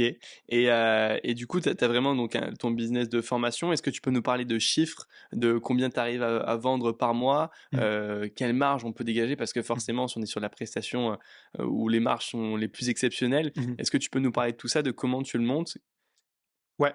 Du coup, là actuellement en ce moment, Ouais, en ce ok, moment, en ce justement. moment, du coup là j'ai double activité. Du coup j'ai deux sociétés, j'ai la micro et j'ai une SASU. Ok, Du coup, sur la SASU, du coup j'ai tout ce qui est accompagnement, coaching, service et c'est exclusivement du SEO. Et sur la partie micro, du coup j'ai mes formations en ligne. Et au niveau des chiffres, alors ça dépend des mois, mais c'est entre 5 et 15 cas par mois sur la partie formation. En moyenne, c'est plus du 7-8 ok. en moyenne. J'ai refait le calcul hier. Donc c'est plus du 7-8. Et après, sur la partie service, c'est entre 5 et 10. Ouais. Ok. Et comment tu trouves tes clients sur la partie, enfin, la différence entre les deux, comment tu accèdes à un maximum de clients, comment tu les convertis? Ouais. Du coup, ma stratégie, c'est 90% LinkedIn. Je conserve LinkedIn à fond et 5% Google. Donc, je suis assez bien référencé sur certains termes, comme par exemple comment améliorer son influence naturelle, SEO Montpellier, consultant SEO Montpellier. Je suis assez bien référencé sur ce qu'on appelle la fiche Google My Business, donc sur Google Maps. Hmm. C'est les fiches avec les étoiles, tout ça, les avis. Je suis assez bien référencé dessus.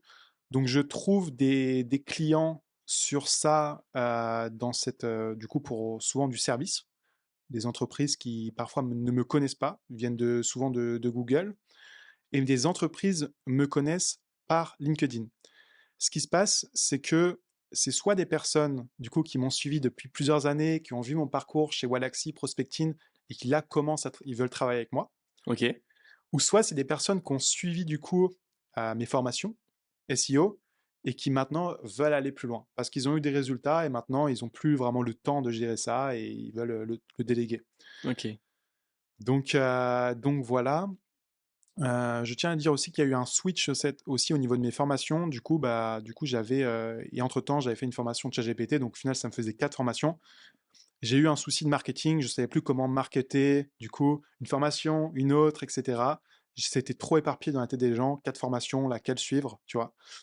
Donc, ce que j'ai fait du coup là cet été, du coup depuis juillet, c'est que j'ai tout combiné et j'ai développé d'autres vidéos. Du coup là, ça fait plus de 10 heures de formation et du coup elle s'appelle la formation SEO. J'ai qu'une ok. seule formation.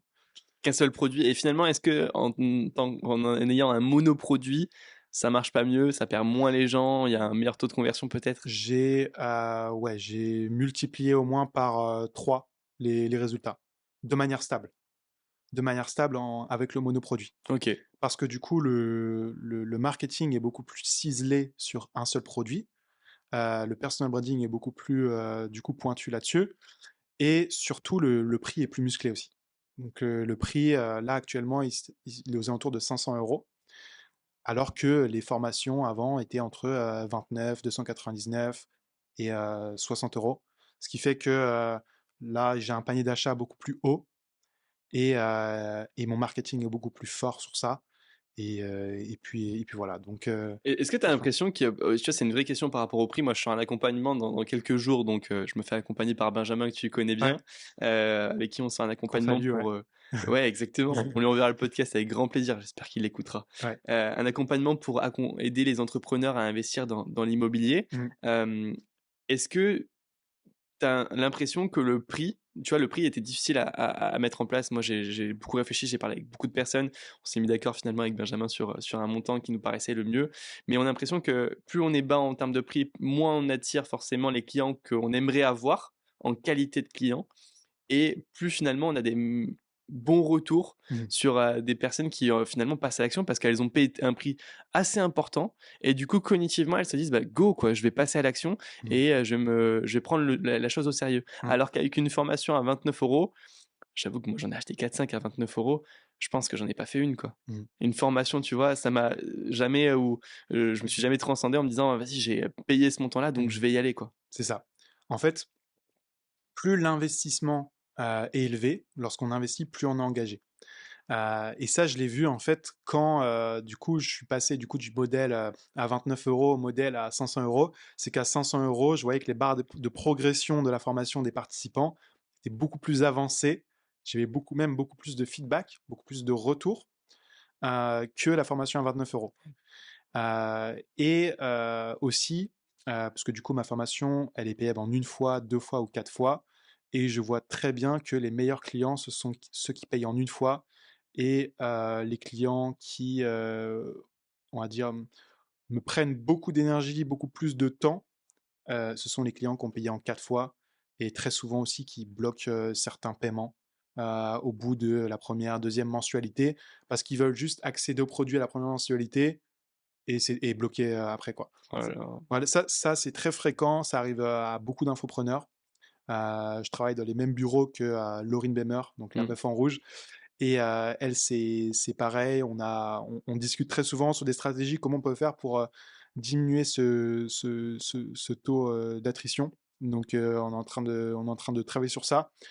Mais c'est vrai que plus tu mets ton prix haut, plus tu as de meilleurs clients. Et... Ouais, les Ouais. clients qui sont les plus simples et finalement à gérer et qui auront des bons résultats, qui vont t'apporter des bons commentaires et qui vont te recommander à d'autres personnes. Mhm. Et puis en même temps, si moi c'est une prestation de 8 heures, tu vois, que je vais vendre 5 000 € hors taxe, si jamais je fais moins, je vais Mhm. avoir plus de clients pour atteindre l'objectif que je me suis fixé et du coup moins de qualité aussi à Mhm. délivrer à ces personnes-là. J'ai l'impression que vraiment il y a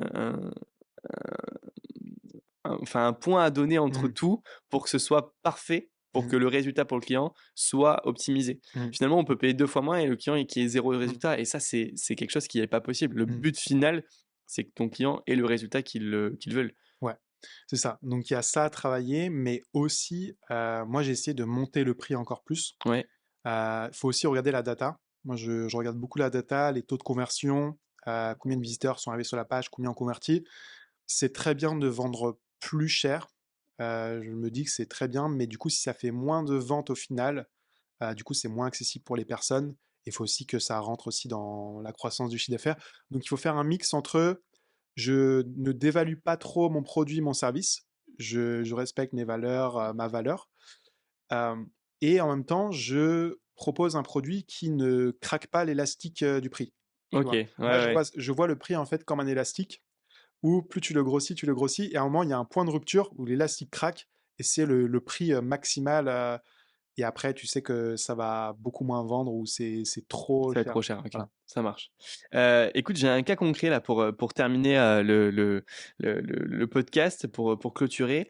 Donc du coup, bah, dans le site dont je te parle avec Benjamin, aujourd'hui, on va faire, du, réel Instagram, on va faire, de la publication LinkedIn et cetera, du Wallaxy parce que Mm. je m'en sers et cetera, pour le mettre en avant, pour essayer d'attirer du trafic dessus et après Benjamin s'est occupé, donc Mm. normalement la conversion va être parfaite. Ouais. Mais pour attirer encore plus de monde, est-ce que tu me conseilles de faire du SEO et comment je devrais m'y prendre? Du coup, la première question, c'est où sont tes clients? Est-ce que tes clients, ils sont localisés dans certaines villes ou est-ce que tu vises des clients un peu partout en Partout en France? France. Ok. Donc, si tu vises des clients partout en France, toi, on va dire ta thématique principale, c'est quoi? C'est l'accompagnement dans l'immobilier et ma cible, c'est les entrepreneurs. D'accord. Donc, moi, je partirais en fait sur une stratégie. Alors, le SEO peut être très utile pour toi à l'échelle nationale. Pour moi, ce que je ferais, c'est une stratégie SEO par ville. C'est-à-dire que je ferais par exemple, là, ça demande une recherche de mots-clés parce que du coup, je connais pas la volumétrie de recherche sur ce mot-clé-là, la Ok, concurrence, mais je ferais par exemple accompagnement immobilier Montpellier, ok. accompagnement immobilier Bordeaux, accompagnement immobilier Lyon, etc. Je listerai on va dire Les 10 plus bien, grandes villes, ouais, c'est ça, les 10-15 plus grandes villes de France. Je ferai une page par ville que j'optimiserai sur le référencement pour me classer sur ce mot-clé-là, et bien évidemment, seulement si et seulement si il y a du volume de recherche dessus. Parce que on peut créer des contenus si c'est pas, si le mot-clé n'est pas recherché, aucun visiteur ne viendra taper ce mot-clé-là, donc ne verra la page et donc viendra sur ton site. pas mal. Donc, moi, je partirais sur une stratégie localisée là-dessus. Et ensuite, donc ça, ce seront tes pages piliers, tes pages stratégiques, sur lesquelles il va falloir les booster. Et Et booster, c'est-à-dire payer de l'ADS pour que ça remonte les ou... booster, c'est simplement les référencer le plus haut possible. Ok, Et du coup, ça passe par, on appelle ça une optimisation on-page. oui, Donc, c'est une optimisation de mots-clés sur ta page au niveau du contenu. Il y aura une optimisation qu'on appelle d'autorité. Donc oui, c'est là, c'est d'acquérir du coup des liens retour. Donc c'est des liens de sites qui sont dans ta thématique. J'appelle ça des sites satellites qui sont dans ta thématique. C'est pas des concurrents, mais qui ont des sites qui ont plus d'autorité que le tien. Et tu vas faire un article sponsorisé sur leur site. Ça peut être sponsorisé ou invité. Invité, c'est-à-dire proposer un contenu gratuitement et en échange.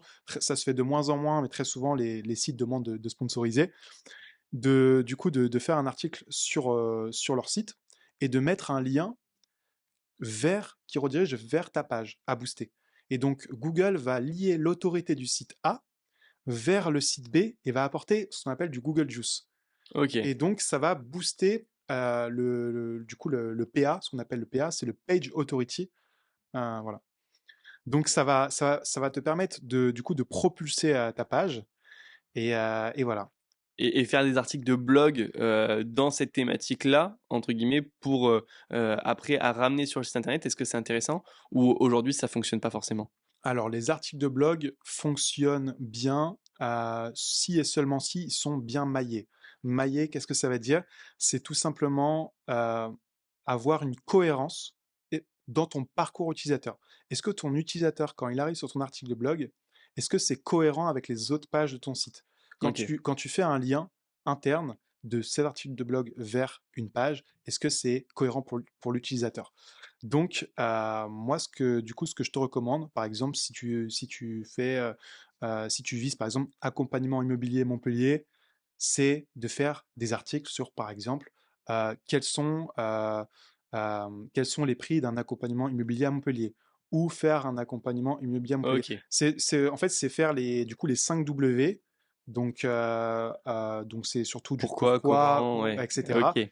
Donc, chercher à faire ça autour de ton mot-clé, de ta page mère, tu Ouais, vois. accompagnement immobilier, investissement locatif, tout ce qui est dans la même thématique. C'est ça. Et il faut vraiment voir ça comme une arborescence. C'est-à-dire que tu as ta page mère en haut, c'est ta page principale business. C'est La cette page de page-là. vente? C'est cette page, ouais, c'est ça. C'est une page de vente, mais qui est pas non plus trop vente, qui est aussi optimisée SEO. Ok, Faut jauger, tu vois, sur ça.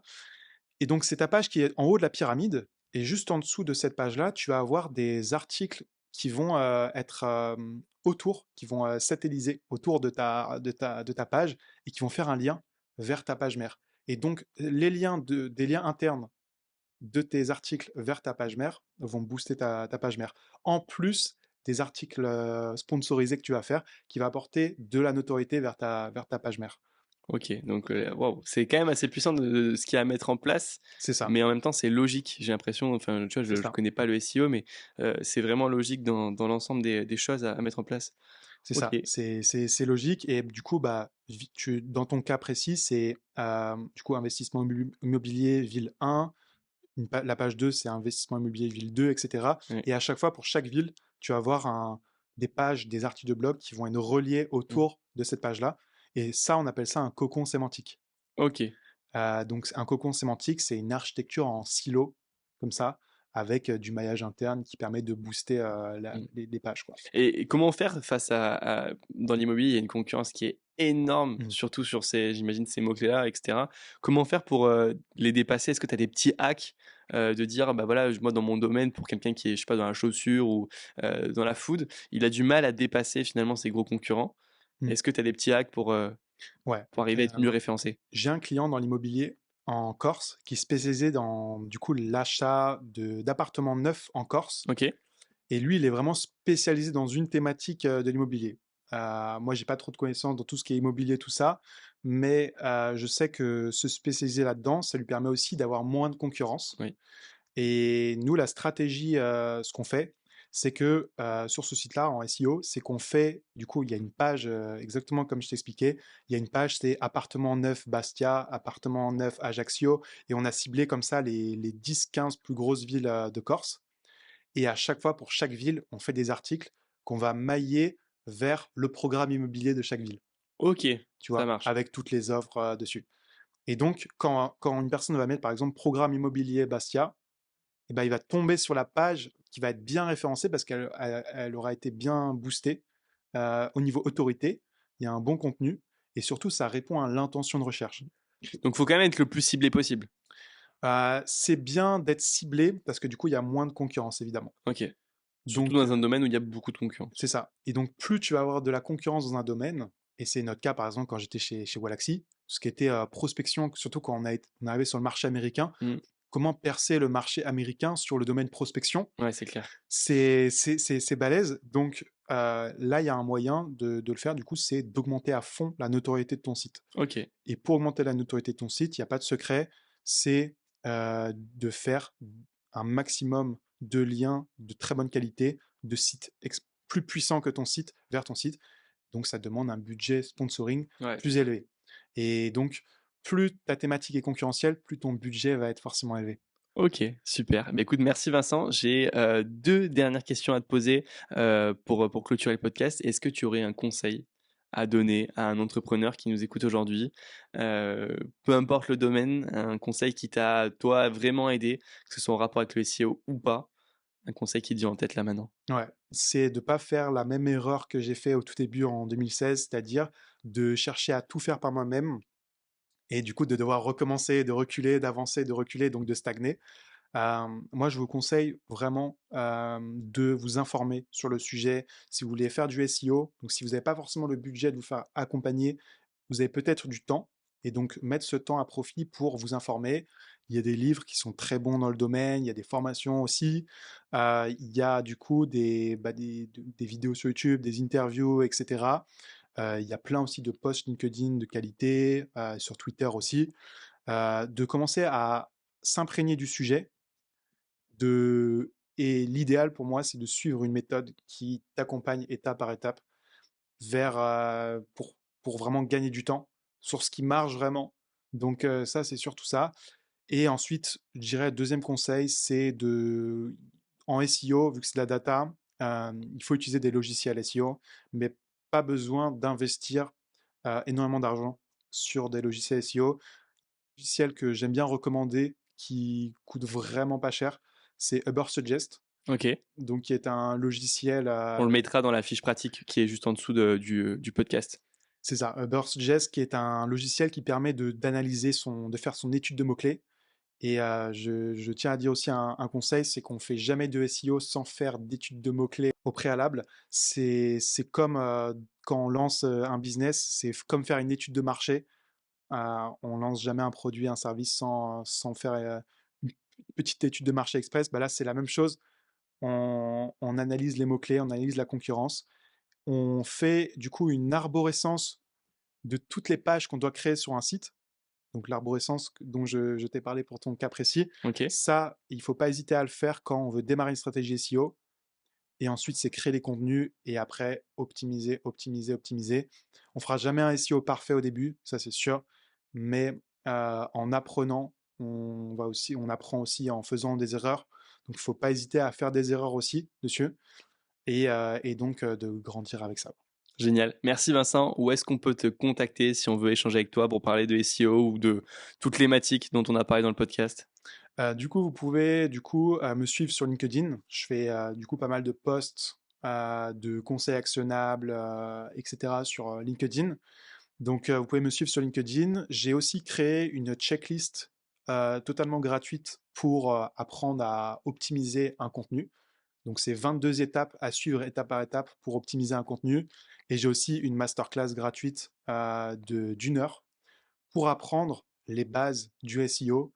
Et voilà. Donc là, Tout déjà, ça sur LinkedIn? c'est ça. Ok, Tout ça accessible sur mon site web, vincenthugo.com, très bien. mais aussi par LinkedIn. Ok, et donc sur LinkedIn, tu réponds à tes messages si jamais on est Voilà. intéressé pour échanger avec toi. Super. Merci Vincent. Merci Max. J'espère que l'interview vous a plu. N'hésitez pas à vous abonner à la chaîne YouTube, à partager, à commenter. Et on se retrouve mercredi prochain à 10h pour un nouvel épisode.